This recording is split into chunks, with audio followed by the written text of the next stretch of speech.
Welcome to the Level Up Lab, a show where we discuss fitness, nutrition, and all things wellness.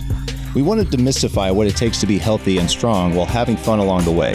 Sometimes we'll chat, sometimes we'll have guest experts, and sometimes we will go through rigorous clinical trials that either support or refute generally accepted practices in fitness and nutrition.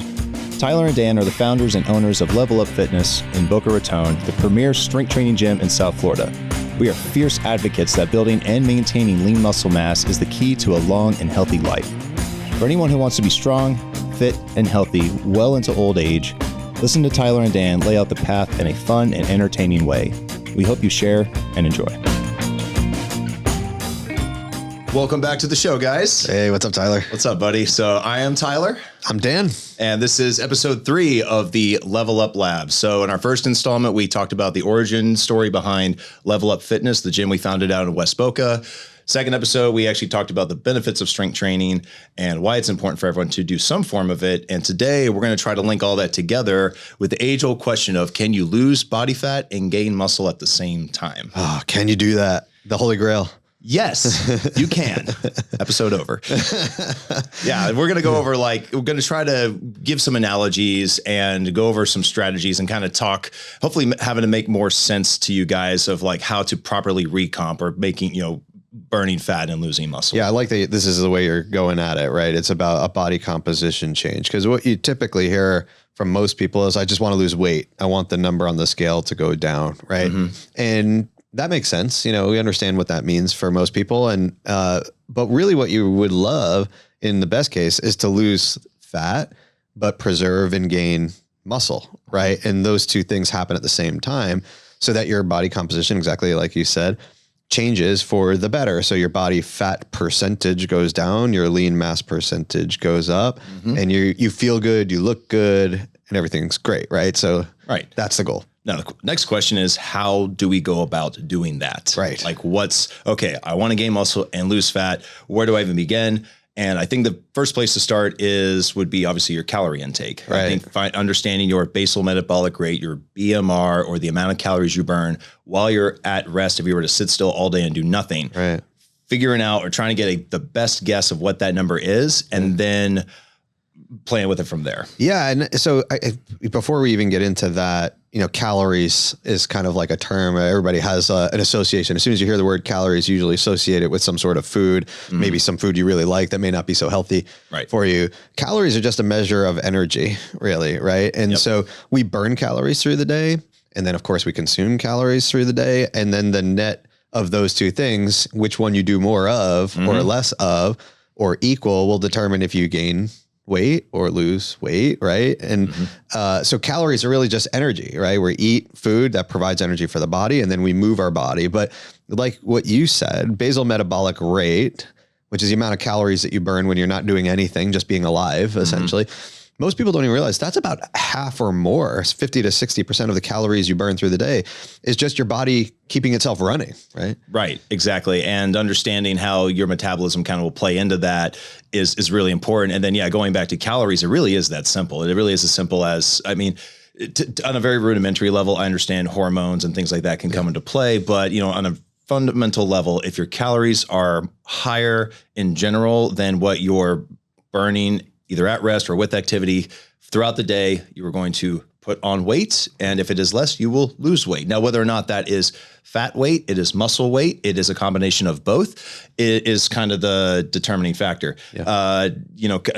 An analogy I've been trying to use lately with some people is trying to have them understand, okay, you have like 1,500 calories and you have 1,500 calories of good quality food, protein, macronutrients, protein, fats, and carbs, and you're eating that all throughout the day. And then you have 1,500 calories of Krispy Kreme donuts. Right. So you have the same calorie count, but the macronutrients and micronutrient makeup of those things are all completely different. Right. So that's a great point. So you can actually, if say you burn like 2,000 calories a day and you only eat 1,500 calories of donuts, like you said, you'll lose weight. You'll actually lose weight. You will become physically smaller. You're going to be metabolically messed up, most likely, and you're going to look like a Krispy Kreme donut on top of that. So, it's not a great way because your body doesn't just need energy, right? Correct. It needs vitamins, it needs minerals, it needs all kinds of nutrients to keep your cells healthy, to regenerate muscle all of your body tissues and cells, right, need healthy things. It needs a lot of vitamins, minerals, and nutrients. And so, yes, you can lose weight by eating like crap, but being in a deficit. But if you actually fuel your body with the things that it needs and in a calorie deficit and maybe also exercising, then you can really change your body for the better, not just with looks better, but also feels better. Also can do things and be more resistant to disease, right? We got into a little bit of that last week too. Yeah. So yeah, you can lose weight a lot of different ways, but if you want to have a healthy body for your whole life and you want to preserve your muscle mass, there's a more particular.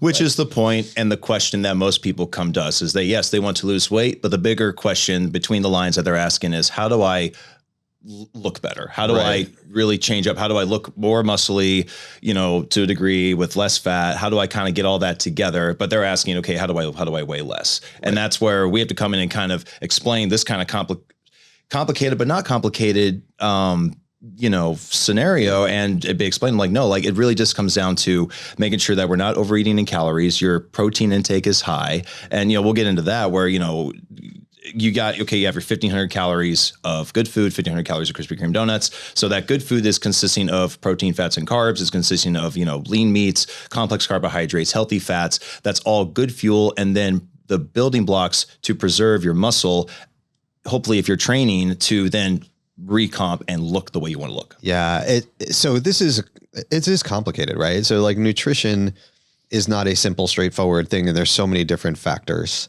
that go into it. And it's very hard for people to even measure these things, right? So if I say to anyone randomly outside the studio here, how many calories do you burn a day? Most people have really no idea how many calories they burn a day. And if I ask how many calories do you eat a day, they'll have a guess. A lot of people have a guess at that, but they're also wildly off typically, right? So there's a very well-known study out there where the average American, this is an American study, believes they eat about 2,000 calories a day, but the average American actually consumes 3,500 calories a day. So we're really bad at estimating because we're not really good at knowing how many calories are in everything. We're pretty good at remembering our individual meals, like the big meals, and having a general guess at how many calories, but people forget about snacks and they forget about their beverages and they don't add all of that stuff up. So what I think we've done, for our people and our members is we try to make this basic and simple, right? The most important things, track your calories, track how much you're actually eating. Let's measure what your BMR actually is. We can tell you what it actually is. And then let's have some good strategies for how you're going to consume the right things so that you can recomp your body. But it takes work like everything else, right? It's work. And then one thing, if you're on a routine and you're very set in your ways and you're not used to, now all of a sudden introduced having to eat healthier foods, because that takes some prep and some time and that's where if you can find a convenient alternative that is good macronutrients, healthy, moderate calories, that's great. And the good news is that there's a lot of new products coming out where protein is taking the front seat and they're getting rid of a lot of the fillers. So I think down the road, we're going to see hopefully more of a positive change in that, where it's going to be more convenient to get those things in. But for now, it does take a little bit of effort and work. You just got to think it through a little bit. Yeah. I think a lot of, like everything else, if you have good habits and good routines, that's sustainable. Yeah. If you're kind of like I travel a lot for work. So trying to map out my intake every day and my workouts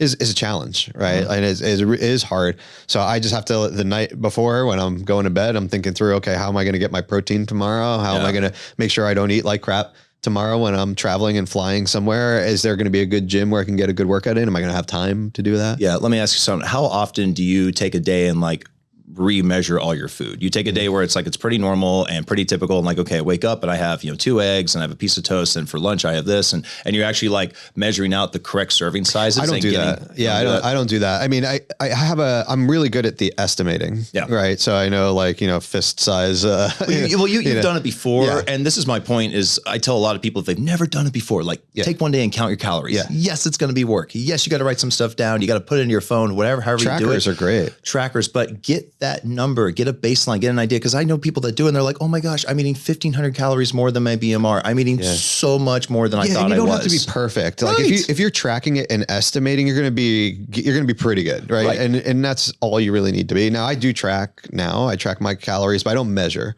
So like and they're great apps now that use AI. You can take a photo and it'll estimate the calories and macros for you. It may not be perfect, but it's better than just, not knowing something. And so that's what I do. I do track my calories and my macros. Mm-hmm.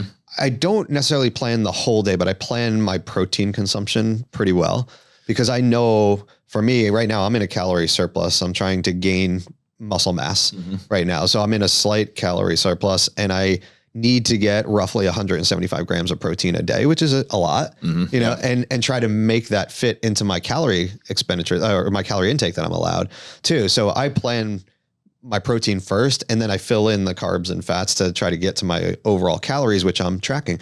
But that, you're going to see me in a restaurant, calculating my macros, which may be a little bit rude to the other people at the table, but it's keeping me, on my plan. No, it's a quick minute or two just to, especially if it's like a goal that you've set for yourself and you're diligent about doing it. I think most people would understand. I think going back to protein, how wildly important that is for not only building muscle, for keeping your body fat low, but it's also for satiety. Like if you're eating more protein rich foods, you're going to be fuller longer. Protein and fiber, so important. And that's why when we take a new person at Level Up and we do that initial consult with them, and we say, hey, the first thing I want you to track, if you're able to track things, is how much protein you're taking in. We need to get that number down so we can then plug that into your total calories. Correct. And then once we have that protein goal down, then we can backfill with other carbohydrates and fats as we need to get your calories where they need to be. Yeah, I think to make things a little bit more simple, getting your calories right and your protein right for most people is really the two most important things. Mm-hmm.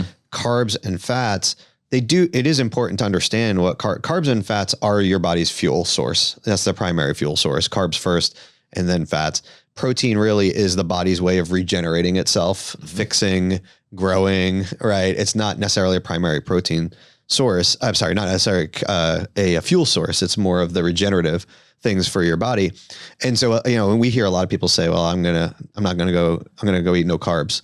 Not a great idea for most people, right? I mean, if you want to try to get into a keto diet and get into ketosis, great, but that requires a ridiculous amount of discipline that I've seen nobody succeed in so far. I mean, very few. I know like one person, like my father-in-law is the other one that got good results off of keto. There you go. Yeah. I mean, so if you can but he did it to the T. He did it exact. I mean, and that's following a diet, which a lot of people very restrictive, and it's hard. But for most people who don't have the ability or time or energy to do that, being just overall good on calories, protein, and then filling in your fats and carbs, but doing it in a sensible way. So when you're eating carbohydrates, right?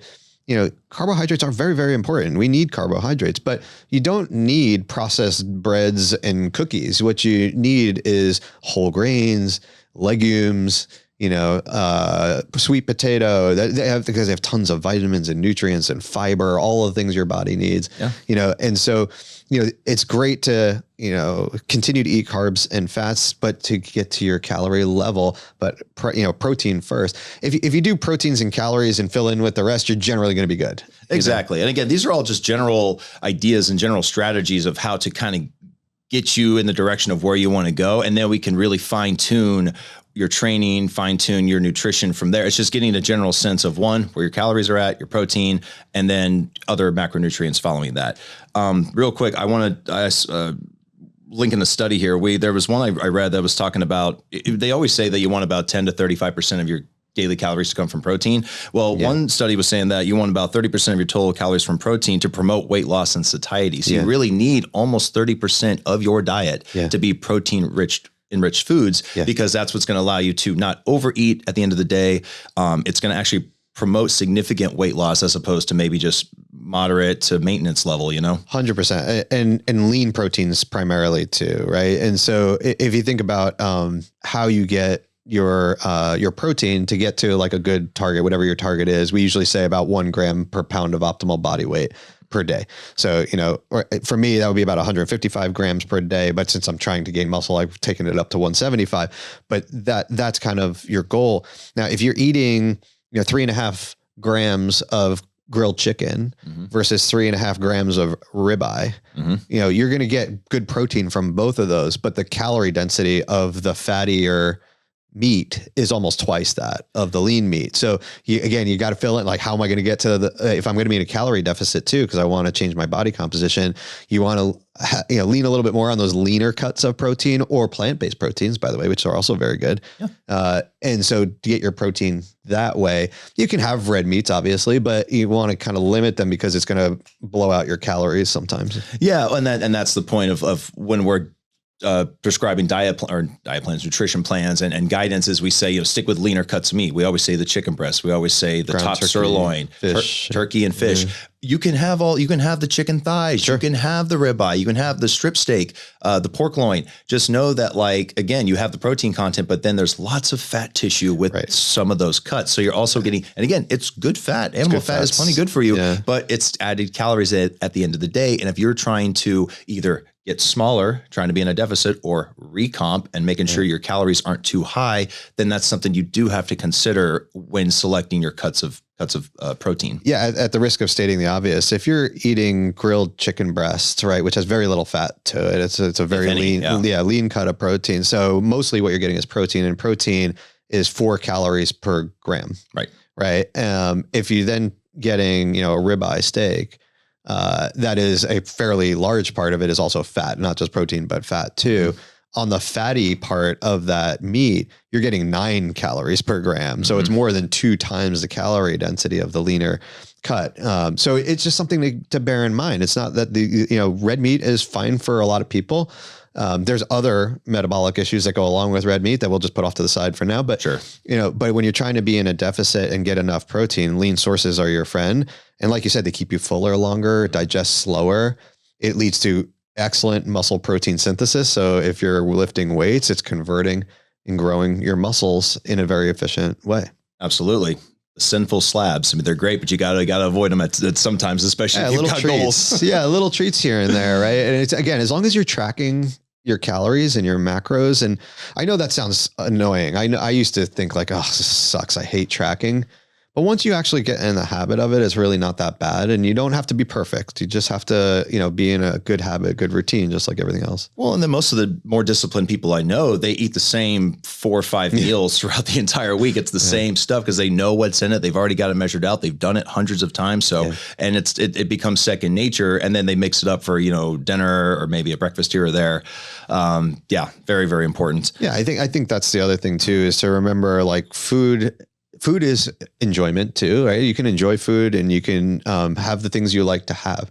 You just can't have them all the time. Like if you're 80% locked in on your nutrition and 10 to 20%, you give little treats to yourself here and there, but only occasionally, you're going to be fine. You can still body comp that way. You can change your body composition even with your little treats and even with a drink here or there. And it all comes back to your goal and the amount of time you're trying to get that goal done. So if you've got 6 weeks and you got to get yourself in shape for something, well, your diet better be really, really tight. You better be working out. You better be getting your rest, or if you've got a longer time horizon, then you can be more relaxed about it. So, I think everyone thinks it's an all in or nothing at all. And it's like, no, you can, it's variable. You can change it up depending on the seasons in your life. If you've got a lot going on, just try to make it to the gym a couple of days a week. Try to get one healthy meal in a day. Good for you. And then on the seasons where you're not as busy, then go full tilt. Yeah.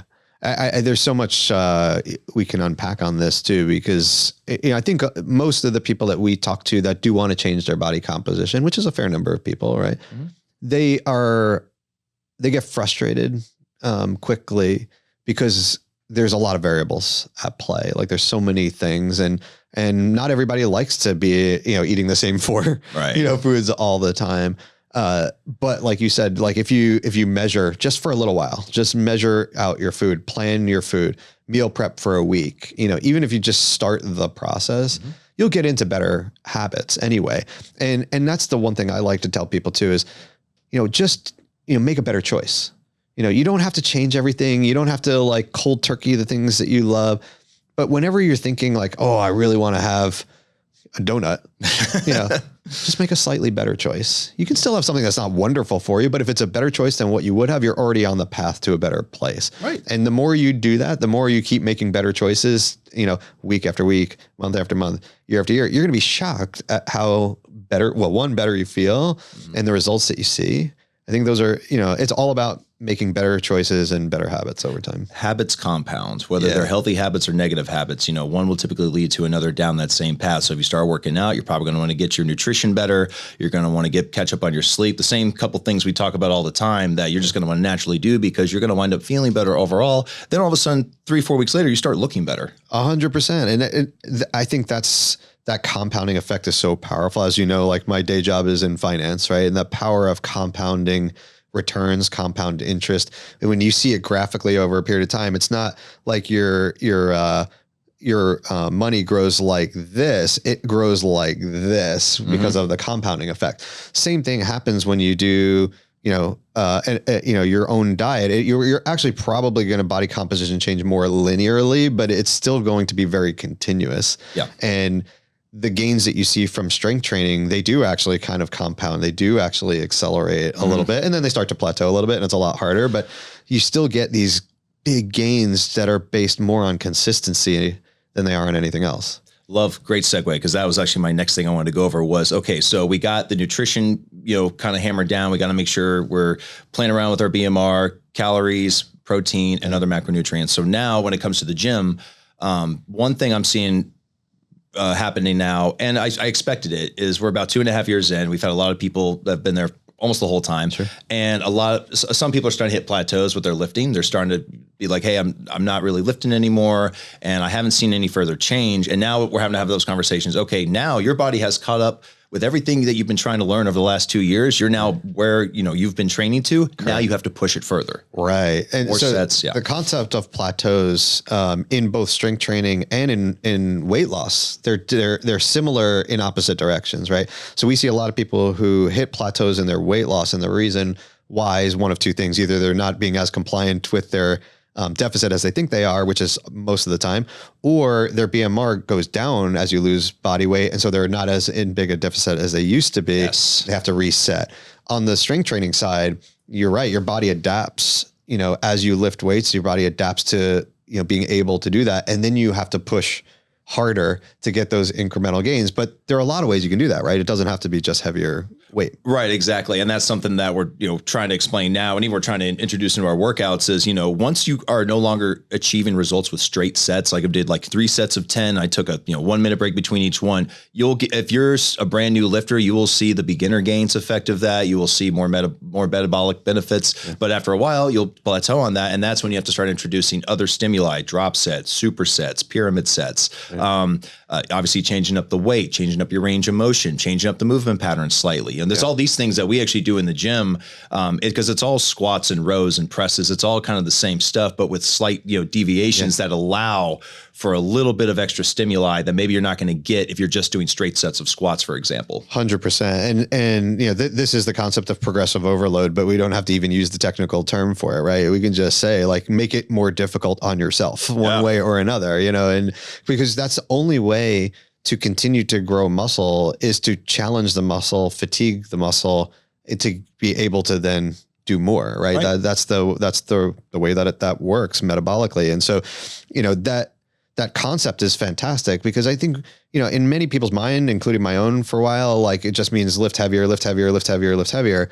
Range of motion is a huge one, right? Can you on your bench press, can you get all the way down to your chest, hold it there and then lift, or are you just kind of bouncing it off your chest, right? You should never bounce the weight off your chest, just so you know. Yeah. And are you getting like a full 90 degree or lower squat, or are you getting shy of 90 degree? Like maybe you actually have to lighten up the weight to get a bigger range of motion to then start to increase the weight again. Right. So you almost regress in order to progress. Right. And that's something I know a lot of people, when they first joined, they've been lifting for years, and, they maybe consider themselves a more advanced lifter, when really it's like, well, you haven't necessarily been pushing yourself to the fullest extent. Your range of motion isn't that great. And then they come into the gym, and then we try to reteach that to them and say, hey, take a step back. Let's regress just a hair for a little while. And then all of a sudden they start shooting way past anything they ever did at the gym. So that's super important, and making sure that you're training within the stimuli that's going to work best for you at your given fitness level. Well, and the beauty of Level Up is we actually provide that, right? We give you the levels, right? We give you like, you may be a level 3 or level 4 on any particular exercise. We may say,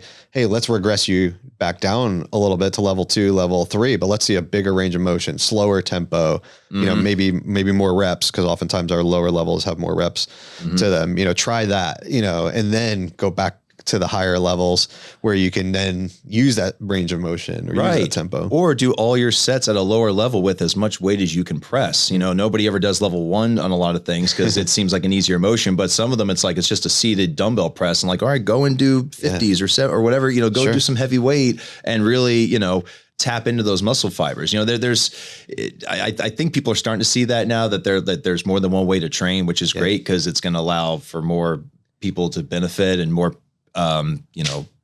results. Yeah, we last week we talked a little bit about the science behind strength training and the huge health benefits, longevity benefits that you get from that. And we also spoke a little bit about as you age, how your need for more muscle mass becomes even greater, right? So you run the risk of sarcopenia, osteoporosis. We do, once you get past age 30, arthritis. Once you get past age 30, you're losing, I think, what'd we say? It's like 1 to 3% of your muscle mass every few years, basically. And so it becomes even more important to lift weights, get in the habit of lifting weights, progressively overloading. The other thing that we didn't talk about is the amount of energy you get from protein, or in the rebuilding of muscle from protein, actually degrades over time too, as you get older too. So you require even more protein consumption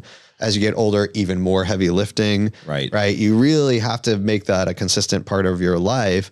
And we talked about muscle being your glycogen sink, being able to use the stored glucose and purge it out of your body so it doesn't get stored as fat. Like that all becomes more and more important as you get into your 40s and your 50s and your 60s and older. And so getting into these habits now, is so important. Right. And that's why I try to teach the kids nowadays. And that's why I like seeing there's a lot of kids are just into weightlifting and they're doing it on their own. They're going to box gyms with headphones on and I'm like, that's great. Let's get a whole movement of that going with the younger generations. Let's get a strong, robust, nation here. But yeah, going back to what you're saying about longevity and life later on, there was a study that was held by the University of Copenhagen that they took retired individuals and they had them they lift heavy 3 days a week, not low to moderate. It was heavy weights. And they found that the heavy resistance training maintained their leg strength as opposed to the ones who are doing none to even moderate. Really? So as you get older, and I say heavy, but that's a relative term, heavy for you. Again, make it difficult. So it applies whether you're young, whether you're old. You got to make sure that you're strength training to a difficult degree, at least a few days a week. And again, my point with that is it preserved their leg strength later on into life because of the heavy resistance, because they were stressing those joints so much. So those of you guys who are maybe working out and you're never sore, you never really feel like you want to be doing that every now and again. You want to make sure that you're working hard enough to where you are getting that extra stimuli. Absolutely. And look, there's the discipline of showing up regularly, which is a huge benefit to your body, to, lifting consistently. And then yes, stressing yourself, you have to stress your muscles, which also stresses your bones and makes them more resilient, right? This is like in life in general. You stress your body or your mind, it becomes more resilient. To a point. You don't want to be overly stressed all the time or overly worked all the time. Right. But to the point where you can achieve what you've tried to do, and then you get resilience out of that. And I think there's so many life lessons that come along with the habit and consistency of fueling your body well, moving your body well, lifting well. And it goes back to what we were talking about at the very beginning is we're not trying to necessarily be the lightest people we can be. We want to be the fittest we can be, right? With the least amount of body fat that we can healthily have. Everybody, by the way, needs some body fat. You can't live without body fat, but you want to kind of minimize that, maximize the lean muscle mass. And it's all of these simple building blocks that will get you there. You don't have to know every detail about every micronutrient and every vitamin and everything like that. In fact, sometimes it may be better just to ignore the long tail of less important things and just get into the big things. But if you eat a healthy diet that is mostly whole foods, good protein sources, good fats, good carbs, all the vitamins and nutrients that come along with whole foods, you don't have to plan for them. They're there. They're going to be, if you eat a lot of green leafy vegetables, you're going to get most of that. Yeah. You're going to plenty of vitamin A, vitamin K. You're going to get all, you're going to be covered there. Yeah. You don't have to go crazy. But if you do those big things right and consistently and push yourself every little bit, you don't want to go from like, 150 pound deadlift to a 300 pound deadlift like that. You don't want to do that, but you want to go from that 150 to a 155, like consistently pushing it, or maybe doing a bigger range of motion, or maybe doing extra reps or, something like that. Patience.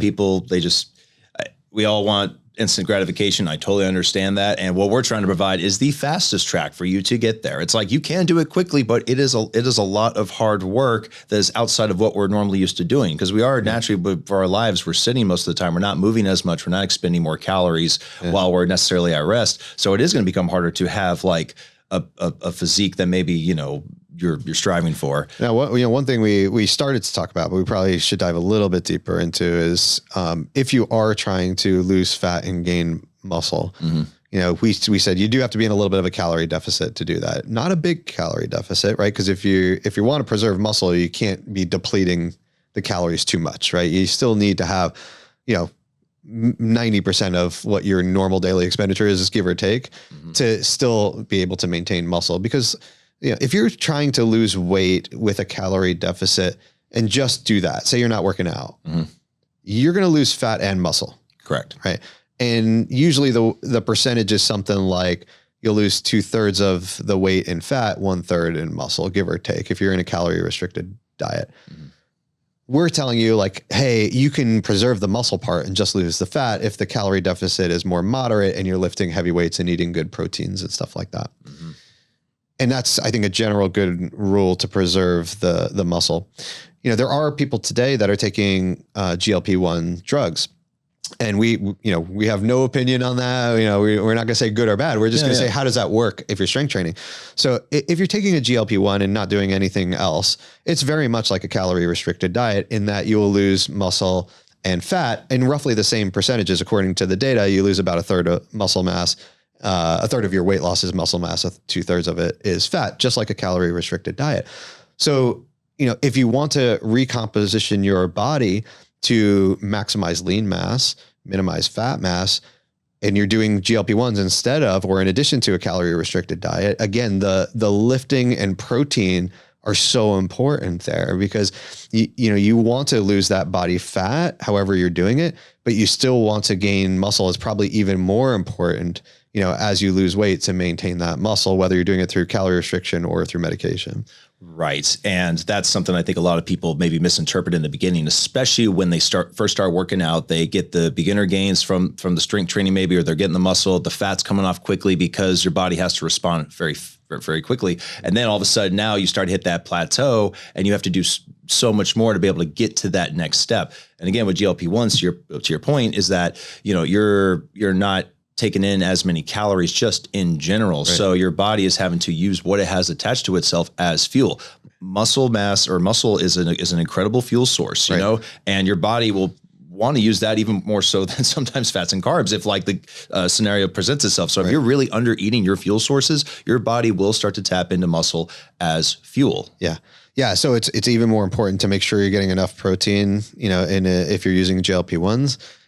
And that you're lifting weights, because if you can preserve your muscle, even just preserve it, not grow it, and then you bank all of the weight loss in fat loss, your body composition change is going to be amazing. And so whether that's using medications that are prescribed by a doctor or just a normal calorie restricted diet, either way, the amount of protein that you need and the amount of strength training that you need are so important. And, I've seen this in my life when I went through my weight loss journey. I did it in a calorie restricted diet over a 1-year period. And, I did lose a lot of muscle mass because I wasn't lifting at that time. And I didn't realize, my body composition had changed, but not a lot. My percentage body fat had changed. It was lower, but not by as much as I would have hoped, Right. because I had lost a lot of muscle mass over that time. So it's taken me years to build it back up again. Isn't that crazy? Yeah. But it's very doable. And if you're really conscious of it and say, I do want to lose fat, but I want to preserve and gain muscle. Okay. We got a pretty good formula for that. Yeah. Small calorie deficit, shift a lot to proteins, fruits and vegetables, and the good whole foods, whole grains, all of those things, and lift heavy weights. And the key thing behind all that is consistency. You got to do it every day. It doesn't matter if it's a Sunday night, if it's a Tuesday morning, your body just knows what you give it. Yeah. That's all it cares about. It's like, what am I getting? I don't care the time of the day necessarily. It just knows like, what am I being presented? And then how do I need to adapt? So if you're eating lots of, high calorie, low nutrient dense foods, your body's going to take that and react to that. It doesn't know any better. Your body's kind of dumb, honestly, as smart as it is. It's like, hey, just take what I get and apply that. So that's why, getting your nutrition down where you're eating lean meats, you're eating good vegetables, you're going to have good energy to be able to fuel your workout so you can get more stimulus in the gym to be able to put on more muscle. Yeah. That's why, if you can, going back to our Krispy Kreme donut example, if you could hit your protein goals, you hit lots of lean protein, but then your fuel source is other but Krispy Kreme donuts, well, you're probably going to feel awful because you're not getting any micronutrients. Right. You're not going to be able to have the type of energy you would if you had better macronutrient energy. Yeah, you're gonna have glucose spikes and crashes and insulin spikes and crashes. Right? Obviously, that's cholesterol not. It's well, and by the way, again, these are general rules for general population. If you have specific medical issues, obviously those would be different and accounted for separately with your doctor. But and there are other things that you want to eventually think about too. Because some foods, may be better for you if you need to keep your cholesterol under control. Of course. Or, there's a lot of variability that can go into this, but generally if you're eating lean protein sources, if you're eating lots of fruits, vegetables, whole grains, and not a whole lot of garbage, not a whole lot of like trans fat, saturated fat, added sugar, alcohol, processed foods. Yeah, processed food. If you're eliminating those to the mostly, and eating mostly whole foods, that's pretty good for almost everybody. Not all inclusive, but almost everybody. That's really the goal. It's always a case by case basis, and we're obviously speaking very generally. Like, okay, you're a normal person, you don't have any metabolic issues, you're everything's working fine, you don't have any injuries, so that's kind of the baseline that we're using, and then you obviously take that and make it yours, based on your own circumstances. Well, and also know, look, the foods that taste the best are made that way on purpose, right? They're made that way to be hyper palatable, to feel good in your mouth, trigger the chemicals in your brain. They become almost addictive. I mean, I can mindlessly eat an entire bag of chips, no problem, right? So you have to almost change the way you think about these things. And I like little hacks. Like one of the things that I do, like, because I'll eat a bag of chips, right? I know it's not good for me, but I'm going to eat a bag of chips. But I literally put in a speed bump in my head now where as I'm not unconsciously eating, I'll rate every bite from 1 to 10. Nice. Now, the first few bites are 10 out of 10, right? Sure. Like everything tastes good. But when it gets down to an 8 out of 10, and now I'm going to put the bag away. There you go. It's all about, figuring out how to maintain yourself, because we all are just humans. We're all susceptible to, laziness, making things easy on ourselves, which by the way, we're all super busy. So like when you're on the move and you haven't planned ahead, you're going to go for the most convenient thing. And hopefully you'll be like, oh, I hope this is healthy, but you have no idea how some of that was prepared and, what's good or bad in it. So, being a little bit more mindful and having little tips and tricks that you can kind of count on to keep yourself accountable, making a little bit better choices is all it really takes. Yeah. And like in times of like a disaster, you fall back to like the greatest amount of training that you've had on that situation. If you have no training on that, well, then you're going to fall back to probably not be able to do much of anything. And same like goes, like if you're out and about and you're trying to make conscious choices, if you haven't already been doing that, if you haven't already been kind of measuring out protein, get an idea of like what 5 ounces of chicken looks like, a cup of rice, then you're going to be out and about and you're going to have no baseline of like how to gauge what you're doing, and all of a sudden you're gone for a weekend and you come back and you've gained some weight. So it's again, we're all busy. We're trying to find the easiest, most convenient ways to get results as fast as possible. Yeah, I love. I actually love talking to our members and hearing what they do, because we have a lot of our members have these great go-to food sources that are really great. They have good tips and tricks for each other. And so like when we did our transformation challenge and everybody was in the WhatsApp group, like sharing their tips and tricks and recipes and whatever, tremendous. So there's so many good things that come out of that. So that's the other thing, is lean on your community of people who are all trying to do the same thing. We're all trying to live a healthy lifestyle. We're all trying to eat relatively healthy and lift heavy things. So, you and I probably don't have like a monopoly on all the best ideas in the world. There's a lot of other people who have some tremendous ones, and lean on your friends who are on the same journey that you're on. Yeah, that's the most important thing. And again, it helps you stay consistent. That's the elephant in the room behind this whole thing, is like, are you doing it day in and day out? Mostly 7 days a week, again, with a little bit of leeway here or there, but it also depends on your goal and the time frame. Yeah. I always come back to that. If you got to get in shape in a hurry, then you better be strict. If you have a year or two to get some weight off, then hey, you can have fun with it, enjoy it, learn along the way. It's all on you. It's all on the person. The most sustainable, I know you've seen this because we've talked about it in your history training people, that the people who have the most consistent regimen and habits are the ones that really have the sustainability to it. So yeah, I mean, if you have a quick, you need to, lose weight a bit for a wedding or whatever, you can more aggressively do this. But then beyond that, you want to make it a much more sustainable, slow process, because that's what's really going to work. Like when I see people who have lost 50 pounds, over 4 months, typically they yo-yo it back. No. But when I see people who have lost 50 pounds over a year or a year and a half, where it was like a pound a week and there were some blips up and down, it wasn't like a perfectly straight line, but over time it looks like this nice slow slope to it. Those are the people who it becomes their life. It's not like a diet. It's just the way they fuel themselves. From that point on. It's like cramming for a test. It's the same thing. If you try to, do it real quickly in a short amount of time, you're probably not going to retain a lot of that information following the test. Yeah. But if you're, reading up on the subject, for 6 months and you read the books cover to cover and you actually make study guides, hey, you're probably going to really know that stuff afterwards. So much more. Right. Exactly. Like when you're gaining knowledge, you want to retain that knowledge, at least the most important points of it. Same thing when you're fueling yourself, you want it to be a sustainable way of fueling yourself for the best health outcomes over time. And, I get it. I think there's a lot of easy things that can take you off your track, and life gets in the way for sure all the time. But the more that you come back to those consistent habits when something knocks you off, like, I know I have a trip coming up, I'm going to be traveling for 10 days. I know there's going to be, important dinners that I have to go to, glass of wine, do you have a little bit of dessert? I know there's going to be things that knock me off my game, but I'm going to get right back to my habits as soon as I can. Yeah. You don't have to wait till Monday to start back again. Start back on Wednesday morning. If you messed up on Tuesday night, like, so what? Your body just knows what you give it in that moment. And it's like, okay, I'll take the steak and eggs now. As opposed to the fettuccine Alfredo. Cool. Right. And if you like, a lot of people I know also, like when you travel, it's hard to work out, right? It's hard to find the time and maybe you don't have all the right equipment or whatever. Like, hey, look, our bodies were meant to move. They're literally set up for locomotion.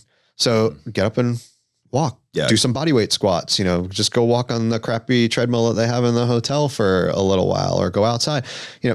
Every little thing works. Yeah. When your back's against the wall, something's better than nothing at the end of the game. Exactly. Yeah. So, dude, I think this was good. I think we covered quite a bit. We sure did. I think we're good to get ready for our next one now. So if anybody has any good things they want to hear from us, we have a lot of ideas, but we definitely want to hear what you want to know.